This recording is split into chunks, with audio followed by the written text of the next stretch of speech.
Hello dear students, welcome back to my channel physics SPC. Gravitation का एक question. The initial velocity V I required to project a body vertically upward from surface of the earth to reach height 10 r, where r is the radius of earth, may be described in term of escape velocity such that vi root x upon y into escape velocity the value of x will be। सबसे पहले एक diagram बनाए, जो data दे रखा है उसको note कर ले। तो ये एक अर्थ बना ली, लेट कर लिया कि अर्थ का मास कैपिटल एम है, गिवन नहीं है। अर्थ की रेडियस गिवन है आर। अर्थ के सरफेस से एक बॉडी को प्रोजेक्ट किया गया है यहां से, जिसका मास स्मॉल एम है, ये भी गिवन नहीं, लेट किया है। कितनी इनिशियल वेलोसिटी से?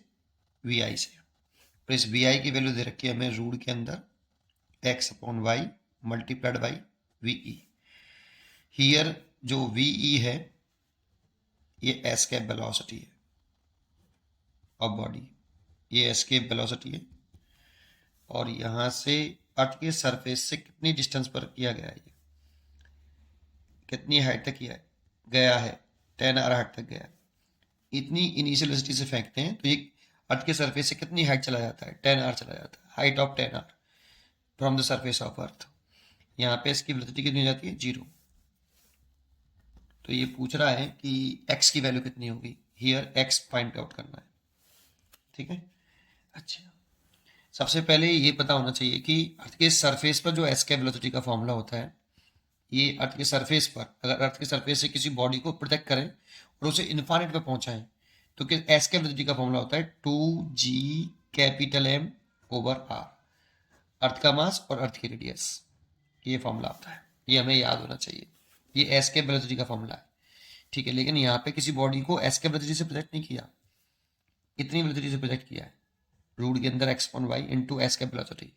और इतने से प्रोजेक्ट करने से वो कितनी हाइट पहुंच जाता है? 10 r पहुंच जाता है। तो इसकी वेलोसिटी 0 हो जाती है। अब कैसे करें? तो देखो, इसमें एक्सेलरेशन ड्यू टू ग्रेविटी तो कांस्टेंट नहीं होगी, इसलिए मोशन की तो कोई क्वेश्चन लगेगी नहीं। तो फिर कैसे करें? कंजर्वेशन ऑफ मैकेनिकल एनर्जी लगाएं, क्योंकि इसमें केवल और केवल ग्रेविटेशनल फोर्स लग रहा है, जो कि आपका एक कंजर्वेटिव फोर्स है, कंजर्वेटिव फोर्स है। और इसी का वर्डन 0 नहीं है, बाकी की कोई फोर्स लग नहीं रहे। और जब केवल और केवल कंजर्वेटिव फोर्स इन्वॉल्व हो, ओनली उसी का वर्डन हो, बाकी के किसी का भी वर्डन ना हो, सबका 0 हो, तब मैकेनिकल एनर्जी कंजर्व रहती है, मैकेनिकल एनर्जी कांस्टेंट रहती है। तो इसमें हम कंजर्वेशन ऑफ मैकेनिकल लगा लें ए पॉइंट पर और बी पॉइंट पर। तो mechanical energy at point A is equal to mechanical energy at point B. तो ए पॉइंट पे लिख रहे हैं तो kinetic energy at point A plus gravitational potential energy at point A is equal to kinetic energy at point B plus gravitational potential energy at point B. Kinetic energy at point A लिखें तो half body का मास है, और कितनी velocity से कर रहे हैं? वी आई वेलोसिटी से कर रहे हैं, प्रोजेक्ट किया है वी आई वेलोसिटी से, तो वी आई का स्क्वायर।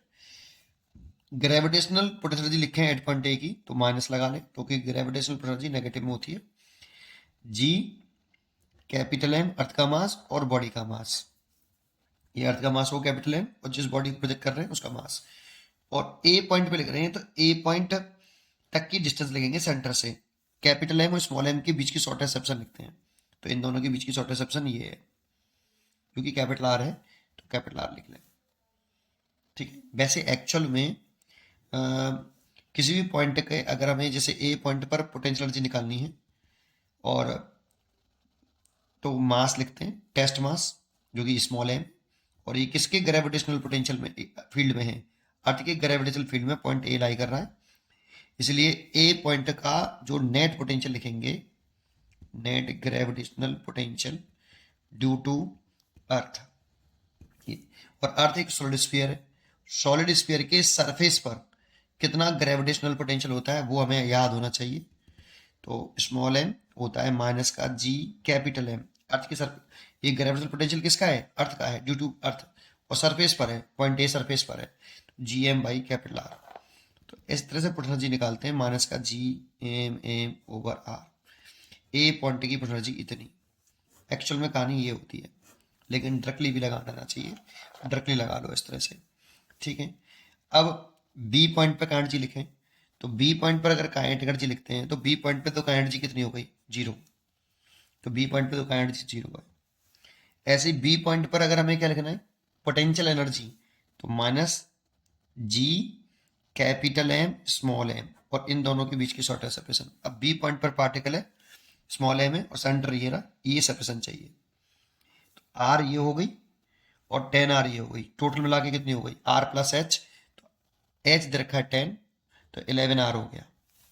और इसको भी ऐसे करते हैं, कर सकते हो, U B is equal to mass into V B, और ये जो वी बी है ये ग्रेविटेशनल पोटेंशियल है ड्यू टू अर्थ, और ये आउटसाइड हो गया सॉलिड स्फीयर के लिए। तो सॉलिड स्फीयर के लिए आउटसाइड जो ग्रेविटेशनल पोटेंशियल होता है वो स्मॉल एम रूट के अंदर जी एम ओवर सेंटर से आउटसाइड पॉइंट तक की डिस्टेंस, और सेंटर से आउटसाइड पॉइंट तक की डिस्टेंस जो है वो 11 आर है, इसीलिए 11 आर, इसीलिए फॉर्मूला आ गया माइनस का G capital M small M by 11 R. Actual में ऐसे निकालना चाहिए, ठीक है। डायरेक्टली आता है तो डायरेक्टली लगा सकते हो आप।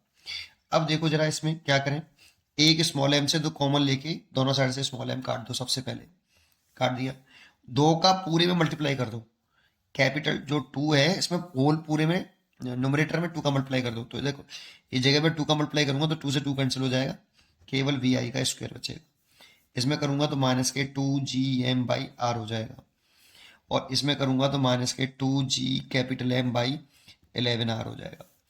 अब सोचो जो एस्केप वेलोसिटी है वीई, ये हमारे पास इतनी दे रखी है रूट के अंदर, तो अगर मैं इसका स्क्वायर कर लूँ तो एस्केप वेलोसिटी का स्क्वायर कितना हो जाएगा, 2G_M/R हो जाएगा।